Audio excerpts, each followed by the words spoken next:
नमस्कार दोस्तों, मैं हूं अंकित। ब्लड ऑफिशियल के न्यू वीडियो में आपका स्वागत है। आज की वीडियो में हम लोग जानेंगे कि जब हम लोग कोई मार्केट में जाके कोई प्रोडक्ट परचेस करते हैं तो वो हम लोग दो तरह के प्रोडक्ट परचेस करते हैं। एक तो हम लोग ऐसा प्रोडक्ट परचेस करते हैं जो फिजिकल अवेलेबल हो, और एक हम लोग सर्विस के तौर पे या सर्विस या इंटरनेट में छिपा हुआ कोई प्रोडक्ट को परचेस करते हैं जिसे हम लोग सिर्फ अज्यूम कर सकते हैं या तो फिर उसे फील कर सकते हैं और कभी भी उसे टच नहीं कर पाएंगे। आज के वीडियो में दोनों के बारे में डिटेल में समझेंगे और दोनों के बारे में ये भी जानेंगे कि उस प्रॉपर्टी के साथ हम लोग मैक्सिमम किस तरह का एक्टिविटी कर सकते हैं और किस तरह का एक्टिविटी करना हमारे लिए इलीगल होगा। अगर हम लोग फर्स्ट ऑफ ऑल बात करें फिजिकल प्रॉपर्टी के बारे में, मान लेते हैं हम लोग कोई दुकान में जाकर के या कोई दुकानदार से एक प्रोडक्ट परचेस करते हैं। प्रोडक्ट हम लोग मान लेते हैं साबुन,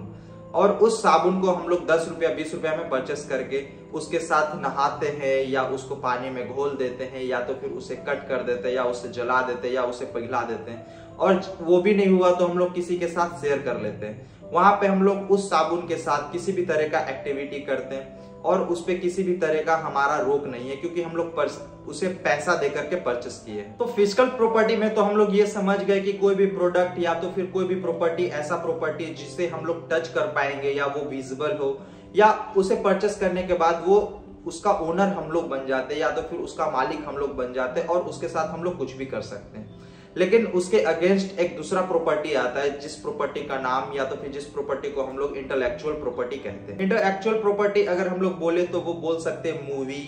सॉन्ग, बुक, इसके अलावा क्रिएटिविटी, किसी का स्पेशल आइडिया जिसे हम लोग परचेस तो कर सकते हैं, उसे एक्सपीरियंस तो कर सकते हैं, लेकिन वो किसी के साथ शेयर नहीं कर सकते। फॉर एग्जांपल मान लेते हैं हमारे नजदीकी सिनेमा घर में कोई मूवी लगता है और मूवी लगने के बाद हम लोग एक टिकट परचेस करते हैं, और टिकट परचेस करने के बाद हम लोग जाते हैं उस मूवी को देखने के लिए, और मूवी को देखने के साथ साथ हम लोग उसे वीडियो रिकॉर्ड कर लेते हैं अपने मोबाइल के कैमरे से, और फिर वहां से आते हैं तो हम लोग अपने फ्रेंड के साथ, अपने फैमिली के साथ वो वीडियो रिकॉर्डिंग दिखा देते हैं। तो हम लोग एक टिकट से लगभग सारे परिवार को भी दिखा दिए, लेकिन ये सारा एक्टिविटी यहाँ पे इलीगल हो जाता है। इसी को हम लोग कह सकते हैं इंटेलेक्चुअल प्रॉपर्टी। आप मूवी देखने के लिए टिकट खरीदे और उस मूवी को देखे, सिर्फ उसे आप एक्सपीरियंस कर सकते, ना किसी के साथ शेयर कर सकते और ना ही किसी को सेल कर सकते। तो आप जब कोई मूवी देखने जाते हैं तो वहां पे सिर्फ ये आपके लिए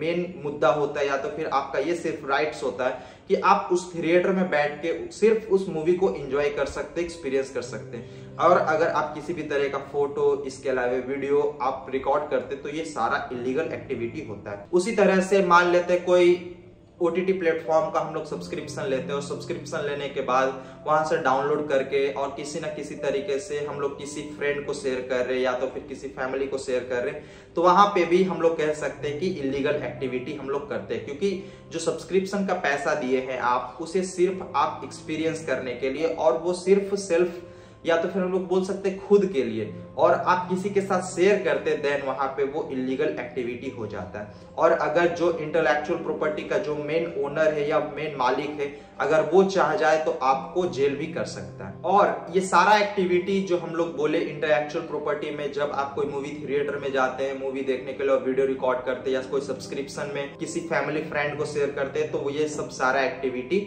इलीगल एक्टिविटी माना जाता है। फिजिकल प्रॉपर्टी में देखें कि किस तरह से आप कोई प्रोडक्ट को परचेस करके आप उसके साथ किसी भी तरह का एक्टिविटी कर सकते हैं, और वो एक लीगल एक्टिविटी है। और जब कोई फिजिकल प्रॉपर्टी आप परचेस करते हैं देन आपका राइट्स होता है कि आप उसके साथ क्या करना चाहते हैं। लेकिन उसी के अगेंस्ट इंटेलेक्चुअल प्रॉपर्टी में हम लोग बात करें तो उसमें सारा चीज ही अलग हो जाता है, और इसमें इंटेलेक्चुअल प्रॉपर्टी का जो मेन ओनर होता है या मेन प्रोड्यूसर या मेन डायरेक्टर, जो जिसका मालिक होता है, वही सिर्फ डिसाइड कर सकता है कि ये प्रॉपर्टी, इंटेलेक्चुअल प्रॉपर्टी किसे देना चाहिए और किसे सेल करना चाहिए, और कितने टाइम के लिए बेचा जा सकता है या कितने दिनों के लिए दिया जा सकता है, ये सिर्फ वही डिसाइड करता है। इसी कारण मार्केट में आप सुनते होंगे कि किसी चीज के लिए या किसी ब्रांड के लिए ट्रेडमार्क, कॉपीराइट्स, इसके अलावा ओनरशिप या तो फिर अलग अलग तरह का एक लॉ बना हुआ है। मैं आशा करता हूं कि आपको ये वीडियो इन्फॉर्मेटिव लगा होगा। अगर मेरा वीडियो इन्फॉर्मेटिव लगा तो प्लीज वीडियो को लाइक कीजिए, कमेंट कीजिए, शेयर कीजिए, साथ ही मेरे ब्लॉग ऑफिशियल चैनल को सब्सक्राइब करके बेल आइकन को प्रेस कर लें, ताकि मैं कोई भी न्यू वीडियो अपलोड करूं तो उसका नोटिफिकेशन सबसे पहले आपको मिले। मिलते हैं अगले वीडियो में, जब तक के लिए जय हिंद, वंदे मातरम।